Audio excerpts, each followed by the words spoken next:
मी अंथरने लाईकला सबस्क्राईबला चॅनलला सबस्क्राईब करो। तो हाय पेरेंट्स, मैं अनुज ऑटिज्म सक्सेस विद स्वयं चैनल में आपका बहुत बहुत स्वागत है। तो आज हम ऑटिज्म के अर्ली सिम्टम्स क्या है उसके बारे में ये वीडियो बनाने जा रहे हैं और के तरफ कैसे ध्यान देना है इस विषय पर हम आज बात करेंगे।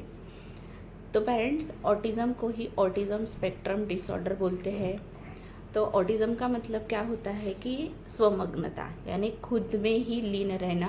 तो स्पेक्ट्रम का मतलब ऐसा होता है कि बच्चे की ऐसी अवस्था कि जिसमें उसकी विभिन्नता सीमित ना हो बल्कि अनगिनत हो। यानी एक सिंपल वर्ड्स में कहूँगी कि जैसा एक इंद्रधनुष है और उसमें बहुत सारे कलर है, तो ये हो गया स्पेक्ट्रम।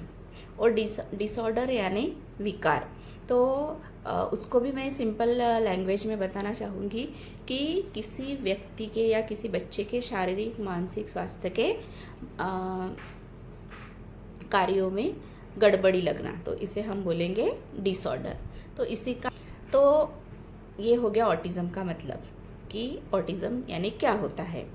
तो इसके अर्ली सिम्टम्स क्या है, ये मैं अपने स्वयं के बारे में आपको बताना चाहूँगी कि मुझे इसमें क्या क्या ऐसे स्पेक्ट्रम दिखते थे और क्या क्या इसके थे। तो मैं आपके सामने ये अपने अनुभव शेयर करूँगी।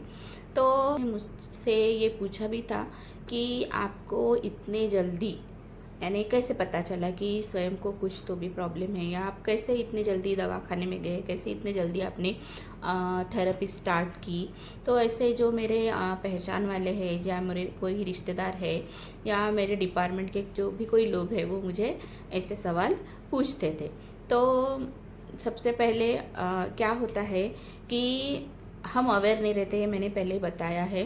तो क्या होता है पेरेंट्स की, जब आपका बच्चा स्कूल में जाता है और स्कूल में जाने के बाद वहाँ पे वो टैंट्रम करता है, बच्चों में मिक्स नहीं होता, खेलता नहीं है, कुछ भी सुनता नहीं है, ध्यान नहीं देता है, कुछ भी एक्टिविटी नहीं करता है, तो स्कूल से पेरेंट्स हमें कंप्लेंट आती है कि आपका बच्चा ऐसा ऐसा है, ये बैठ नहीं सकता, इसको कोई तो भी इशू है।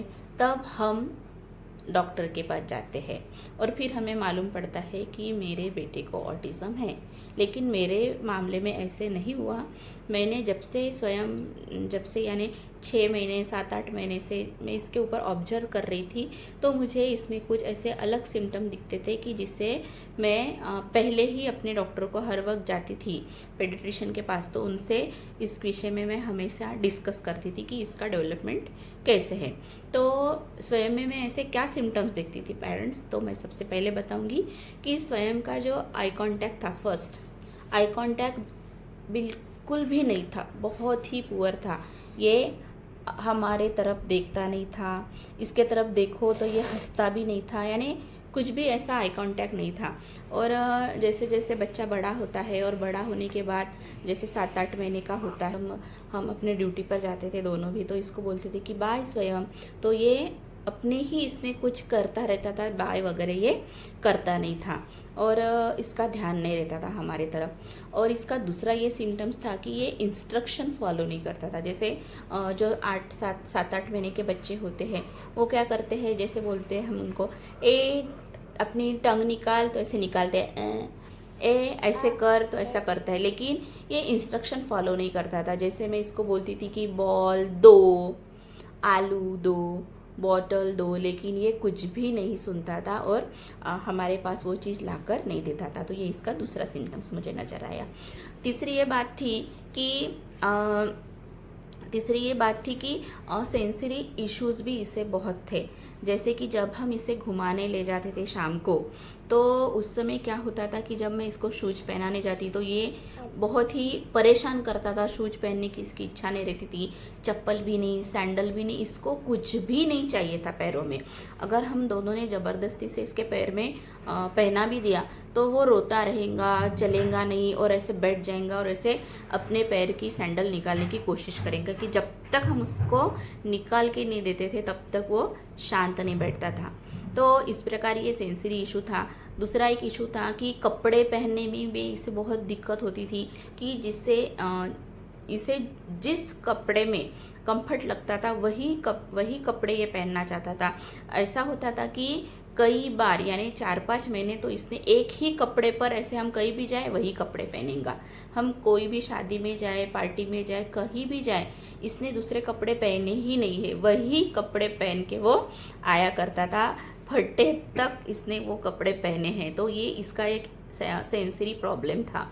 और तीसरा ऐसा था इसका प्रॉब्लम कि कलर का भी था, कि उसको जो कलर चाहिए वो वही कलर के कपड़े खरीदेगा। जब हम इसको दुकान में लेके जाएंगे तो इसको अगर ब्लू कलर है तो वो सब ब्लू ही लेगा, भले वो 2-3 क्यों ना हो, लेकिन वो ब्लू ही लेगा। तो इस प्रकार इसके सेंसरी इश्यूज थे। और दूसरी बात की जो नेल कटिंग है उसमें भी इसको प्रॉब्लम थी, हेयर कटिंग में प्रॉब्लम थी, समझ नहीं आ रहा था। तो इस प्रकार इसके सेंसरी इशू थे। और पांचवी बात ये बताऊंगी कि फिंगर पॉइंटिंग नहीं थी, कि अगर इसको मैं बोलती थी कि ताई को दिखाओ तो हम ऐसे पॉइंट करते हैं, तो ये ऐसे पॉइंट करके दिखाता नहीं था। दूसरी बात, इसको जैसे छोटे बच्चे होते हैं वो बोलते नहीं है, लेकिन अपनी जो फीलिंग्स है वो पॉइंट करके बताते हैं। जैसे उनको कोई चाहिए चीज़ तो ऐसे पॉइंट करके बोलेंगे वो चाहिए। बोलना भी नहीं आता होगा लेकिन वो यानी हाथों की भाषा से बता सकते थे। लेकिन इसका वैसा नहीं था, इसको जो चाहिए था तो कैसे करेगा, ऐसे हाथ पकड़ेगा, ऐसे पकड़ेगा हाथ और ऐसे पकड़ के लेके जाएगा और फिर उस चीज़ को ये हमारा हाथ टच करवाएगा। तो इसको ऐसा पॉइंटिंग नहीं था। तो पेरेंट्स ये एक इसका सिम्टम्स था। 6th वाली बात ये थी कि इसमें इमिटेशन भी नहीं था। जैसे मैं उसको कहूँगी कि अरे ये वो देखो डॉगी आया है, ऐसे पॉइंट करके बताऊँगी तो ये मेरे फिंगर के तरफ देखता नहीं था और डॉगी के तरफ देखता नहीं था, और इससे कुछ भी फर्क नहीं पड़ता था। तो इसको मैं बोलूँगी चलो स्वयं ऐसे क्लैप क्लैप क्लैप क्लैप करो, तो वो भी नहीं करता था। तो इस प्रकार इसमें इमिटेशन भी नहीं था। जैसे कि छोटे बच्चे हम उसको सिखाएंगे 8 महीने के होने के बाद या 9 महीने के, क्लैप क्लैप, तो बच्चा क्लैप क्लैप करता है, ऐसे दिखाता है। तो ये ऐसा कुछ भी नहीं करता था। और 8वीं बात ये कि अटेंशन मिसिंग था इसका। जैसे वो खेल रहा है और मैं ड्यूटी पर जा रही हूँ, इसके पापा ड्यूटी पर जा रहे हैं और हम इसे बोल रहे हैं कि स्वयं बाय हम जा रहे हैं, तो इसे कोई फर्क नहीं पड़ता था। ये अपने ही धुन में खेलता रहता था। और उसके बाद 9वीं बात ये है कि इसको अंडरस्टैंडिंग भी मिसिंग थी इसमें, कि जैसे स्वयं एक जगह पे खड़ा है और दूर से कोई डॉगी भौंकते हुए आ रहा है तो इसे ऐसा डर नहीं लगता था कि ये डॉगी आ रहा है तो ये मुझे काट लेगा या मेरे तरफ दौड़ के आएगा। तो इसमें ऐसा डर नाम की कोई चीज़ ही नहीं थी, वो वहीं पे खड़ा रहेगा। ऐसा जैसे नॉर्मल बच्चे कैसे होते हैं कि अगर दूर से कोई ऐसा डॉगी वगैरह भागते आए तो पटक से ऐसे गेट के अंदर आ जाएंगे या मम्मी के पास दौड़ के आएंगे। इसका ऐसा नहीं था, वह वहीं पे खड़ा रहेगा। यानी इसके मन में, इसके दिमाग में कोई डर नहीं था उसके प्रति। तो इस प्रकार जब भी मैं इसको सुलाने की कोशिश करती थी, इसे कोई डरावनी बात बताती थी तो उससे भी इसे डर नहीं लगता था। तो इस प्रकार इसमें अंडरस्टैंडिंग भी मिसिंग थी पेरेंट्स। फिर उसके बाद इसका 10वां पॉइंट मैं बताऊंगी। एक और ये सिम्टम था कि रिपीटेड बिहेवियर था इसका, रिपीटेड मोमेंट है और रिपीटेड पैटर्न था। तो वो कैसे कि जैसे घर की कोई भी चीज़ हो या कोई भी खिलौने हो तो वो उन खिलौनों को जैसा खेलना चाहिए वैसे नहीं खेलता था। ये उन्हें ऐसे लाइन से लगाता था, चाहे कुछ भी हो। जैसे इसने किचन के कुछ यूटेंसिल ले लिए, उसको भी लाइन में लगाएगा। हमारे शूज़ है, सैंडल्स है, उनको भी लाइन में लगाएगा। इसके पास खिलौने हैं, उसको भी लाइन में लगाएगा। यानी इसका ये पैटर्न था सिर्फ लाइन में लगाना। चमचे लेगा, उसको भी लाइन में लगाएगा। तो और इसकी ऐसी एक बात थी कि इसने ये चीज़ एक बार देख ली और इसके दिमाग में वो फिट हो गई तो वो दिन भर रात के सोने तक वही करता रहता था। कि जैसे एक बार इसने देखा कि मम्मी डोसा बना रही है तो इसके दिमाग में आ गया कि ये डोसा ऐसे बनाते हैं। तो ये यानी इसका ये स्पेक्ट्रम कम से कम 15-20 1 महीना तो भी चला होगा कि पैन लेगा और ऐसा एक कटोरे में बैटर बनाएगा, कुछ भी लेके गेहूं का आटा वगैरह, और उसको गैस के ऊपर चढ़ाएगा उस पैन को और वहाँ पे ऐसे डोसा बनाते रहेगा। अगर इसको बैटर नहीं मिलेगा तो ये पानी से ऐसे, यानी एनी टाइम इसका यही मूवमेंट था कि ये डोसा ही बनाता रहता था, यानी बाकी कोई चीज़ें नहीं खिलता था, लेकिन सिर्फ इसको डोसा ही बनाना था। तो ऐसा इसका एक पैटर्न था। और तीसरी एक बात ऐसी थी कि अगर इसको वो डोसा बनाकर हो गया तो क्या करता था, ऐसा बैठा है तो ये ऐसे अलग से ऐसे आंखें करके ऐसे गोल गोल घूमता रहता था। एक एक घंटे के बाद ऐसे रात तक सोने तक इसका ऐसा ही था कि अलग ही ऐसे आंखें करके ना ऐसे गोल गोल घूमा करता था। तो ये भी मुझे थोड़ा अजीब लग रहा था। और 11वीं बात ऐसी कि इसका जो नेम रिस्पॉन्स है वो नेम रिस्पॉन्स भी नहीं था इसमें। जैसे कि मैं स्वयं बोलूँ, इधर देखो, और ये मेरी मम्मी है, ये मेरे पापा है, कि ये मेरा दादा है, ये मेरी ताई है, ऐसा भी इसको कुछ समझता नहीं था।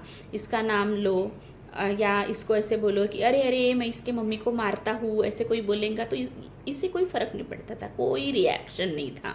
तो और अगर हम ड्यूटी पर से आए और ये खेल रहा है तो इसके अंदर ना ऐसी कोई खुशी नहीं होती थी कि मेरी माँ आई है या मेरे पापा आए हैं, नो रिएक्शन। तो इस प्रकार इसमें ये ऐसे मुझे महसूस हुआ कि ये भी कुछ अलग लग रहा है इसमें। और उसके बाद 12वीं बात ऐसी थी कि सोशल नहीं था ये। जैसे कोई बच्चे हमारे, वो समय कोरोना का था तो सब बंद था, लेकिन जैसे जैसे लॉकडाउन ओपन हो गया थोड़े बच्चे खेलने के लिए बाहर निकले, तो मैं बच्चों को घर में बुलाती थी इसके साथ खेलने के लिए। तो बच्चे हमारे घर में आएंगे खेलने के लिए, इसके सब जो खिलौने हैं उसके साथ वो खेलेंगे, लेकिन ये उनके साथ मिक्स ही नहीं होता था, उनके साथ ये खेलता ही नहीं था। ये अपना पैन लेता था, चम्मच लेता था, बैटर लेता था और अपना डोसा बनाते रहता था। तो ये थोड़ा मुझे अजीब लगता था कि ये क्या है। तो इस प्रकार इसका ऐसा सोशल इंटरेक्ट भी नहीं था किसी के साथ। और अगली एक ऐसी बात है 13वीं कि फेशियल एक्सप्रेशन और बॉडी एक्सप्रेशन भी मिसिंग था इसमें, कि इसके लिए इसके पापा ने कुछ लाया हो तो ऐसे खुश नहीं होगा, और खुशी के मोमेंट इसमें दिखते नहीं थे, ऐसे खुश होगा नाचेगा ऐसा कुछ भी नहीं था। तो ये एक इसमें मुझे मिसिंग लग रहा था। और 14वीं बात ऐसी कि इसको ऐसी कुछ सनक आती थी कि जैसे क्या इसके मन में अगर आया है कि मुझे कच्ची चीज़ें खानी है, कच्ची दालें वगैरह होते हैं, तो ये ऐसे 15-20 दिन तक सुबह से लेकर रात तक जब जब इसके दिमाग में आया तब तक ये कच्ची दालें, कच्चा साबूदाना, कच्चे गेहूँ, कच्चे चावल ऐसे खाता रहता था। मैंने बहुत कोशिश की थी कि ये बंद करवा दूँ, लेकिन नहीं, ये खाता ही रहेगा। फिर उसके बाद वो ख़त्म हो गया स्पेक्ट्रम, कि उसके बाद इसे नया शुरू हो जाता था कि जैसे इसको खिचड़ी खानी है तो सुबह भी खिचड़ी, शाम को भी खिचड़ी, दूसरे दिन भी खिचड़ी, शाम को खिचड़ी, यानी इसके ऐसे अलग अलग प्रकार के प्रॉब्लम्स थे पेरेंट्स। क्या होता था कि जैसे अगर इसने ऐसे दीवार की तरफ देखा तो ऐसे दीवार की तरफ गोल गोल गोल गोल गोल गोल गोल गोल गोल गोल गोल पूरा घर का, यानी पूरा जो रूम है उस रूम के चारों ही कोनों में ऐसे आंखें करके गोल गोल घूमता था। जैसे बेड के ऊपर बेडशीट लगी है तो बेडशीट के ऐसे कॉर्नर कॉर्नर देख के ऐसे घूमता रहता था। और एक ऐसी बात थी कि अगर इसने एक बार अपने पापा को लॉक लगाते हुए देख लिया तो क्या हो गया कि इसके दिमाग में वही फिट हो गया कि मुझे लॉक लगाना है। तो अब अगर हम कहीं भी जाते तो इसकी ऐसी जिद रहती थी कि मुझे ही लॉक लगाना है। बाहर से आए तो इसकी जिद रहती थी कि मुझे ही लॉक खोलना है। यानी उसका ये स्पेक्ट्रम था कि सुबह से रात तक ये हर एक रूम के लॉक खोलता और बंद करता, इसका दिन भर वही पैटर्न चलता रहता था।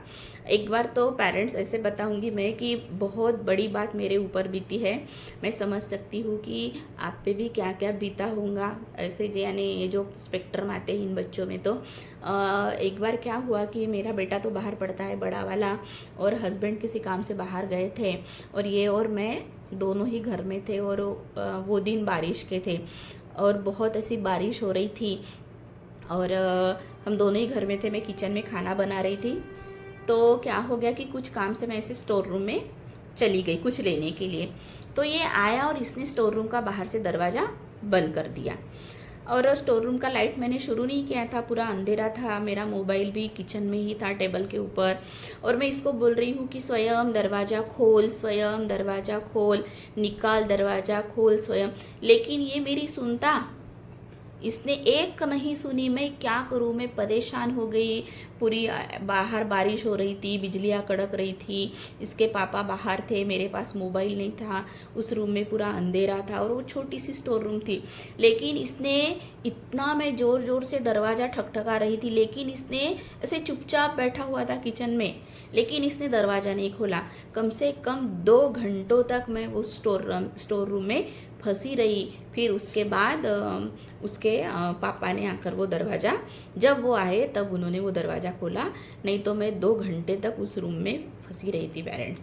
तो उसके बाद जो हमारे घर की काकू है जो इसको देखती है, उसके भी साथ इसने ऐसे ही किया। जैसे वो जब हमारे सुबेरे की स्कूल रहती है तो वो सवेरे आ जाती है, मैं उनको बोलती हूँ कि काकू आप सवेरे आओ, हमारे यहाँ ही सब नहाना वगैरह आप कर लो। तो वो सवेरे आई थी, तो ये सोया हुआ था, तो उन्हें लगा कि मैं नहा लेती हूँ उनके काम होने के बाद। तो वो नहाने गई बाथरूम में, तो क्या हो गया कि ये जग गया नींद में से, और इसने देखा कि कोई नहीं है। फिर थोड़े देर चलकर देखा तो काकू की आवाज़ आ गई होंगी इसको बाथरूम में। तो इसने क्या किया, उनको भी बाहर से लगा लिया दरवाज़ा बाथरूम का, और ऐसे चुपचाप बैठ गया। उनका नहाना हो गया, वो बोलते अरे किसने लगाया बाहर से, बहुत आवाज़ दे रहे हैं, स्वयं स्वयं दरवाज़ा खोल, दरवाज़ा खोल, लेकिन इसने 1 घंटे तक दरवाज़ा नहीं खोला था।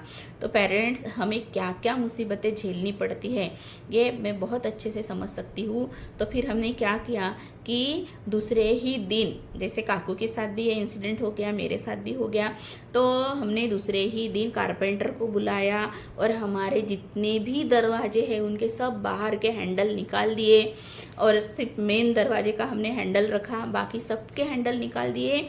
और ये तो हो गई बाहर की बात, लेकिन फिर हमें ये भी ऐसे लगा कि इसने अगर अंदर से लगा लिया और खुद फंसा रहा तो अंदर, तो फिर हमने अंदर के भी सब जो हमारे दरवाजे के हैंडल थे, कुंडियाँ थी, वो सब निकाल के हमने इसका हाथ ना पूरे ऐसे ऊपर हमने लगाई थी। तो इस प्रकार हमें घर में करना पड़ा। जितने भी ये जो बोर्ड होते हैं इलेक्ट्रिक के, वहाँ पे पुटिंग भर के पैक करना पड़ा।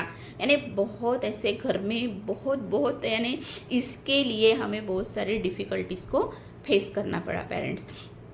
तो लेकिन इससे एक बात ऐसे समझ में आई कि ये जो बच्चे होते हैं ना, तो ये एक बार मन में ऐसे ठान ले या कुछ इनको ऐसे समझ में आए तो वो उसमें एकदम ऐसा वो स्पेशल करते हैं। यानी वो ये एक प्रकार के ऐसे ब्रिलियंट यूनिक दिमाग के होते हैं। तो पेरेंट्स, ऐसे मेरे स्वयं में ऐसे रेड फ्लैग्स थे, तो इससे मुझे जल्दी समझ में आ गया कि नहीं, कुछ तो इसमें प्रॉब्लम है, मुझे डॉक्टर के पास दिखाना है। और ये जब भी मुझे इसके ऐसे सिम्टम्स दिखते थे तो मैं हमेशा ही हमारे जो चाइल्ड स्पेशलिस्ट है उनके यहाँ जाकर बताती रहती थी कि ये ऐसे ऐसे क्यों करता है। तो इस प्रकार पेरेंट्स, मैंने जैसे अपने बेटे के लिए जल्दी से ही हॉस्पिटल चली गई, जल्दी से डेवलपमेंट डिले वाले डॉक्टर के पास चली गई। तो पेरेंट्स, आपके भी बच्चे में अगर ऐसे रेड फ्लैग दिखते होंगे तो आपको ज़रूर से डॉक्टर के पास दिखाना चाहिए, क्योंकि जो बच्चे का माइलस्टोन का चार्ट होता है उसके एज अकॉर्डिंग बच्चा अगर वो माइलस्टोन अचीव नहीं कर रहा है, मतलब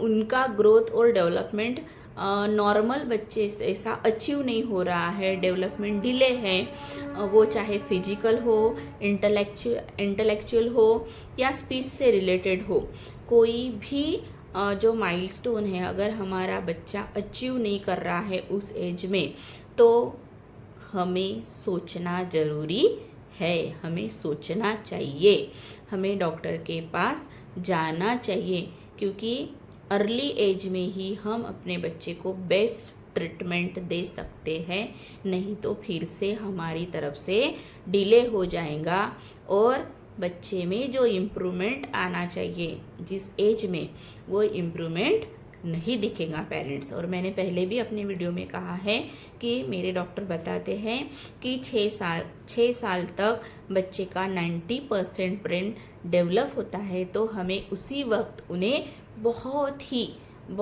ही डेडिकेटली उसे हेल्प करनी है, तब जाके हमारे बच्चे में इम्प्रूवमेंट दिखता है, हम अपने बच्चों में इम्प्रूवमेंट ला सकते हैं। तो प्लीज़ पेरेंट्स, ऐसे अगर रेड फ्लैग्स आपको दिखे तो आप अपने बच्चे को सही ट्रैक पर लाने के लिए और आपको कोई दिक्कत ना हो और इनके इशू और ना बढ़े और हमें और से परेशानियां ना झेलनी पड़े, तो आप ज़रूर से, मेरे दिल से आपको रिक्वेस्ट है, विनती है कि आप ज़रूर से डेवलपमेंट डिले और या कोई थेरेपिस्ट हो या कोई पेडिट्रिशियन हो, उनके पास जाके आप ज़रूर मिलिए। It's my request. तो प्लीज़ आप अपने बच्चों की तरफ ध्यान दीजिए, ये साइन आपको दिखते होंगे तो आप बिल्कुल भी देर मत कीजिए parents. It's my request. Thank you so much. बोलो thank you so much. Bye बोल दो। बाय।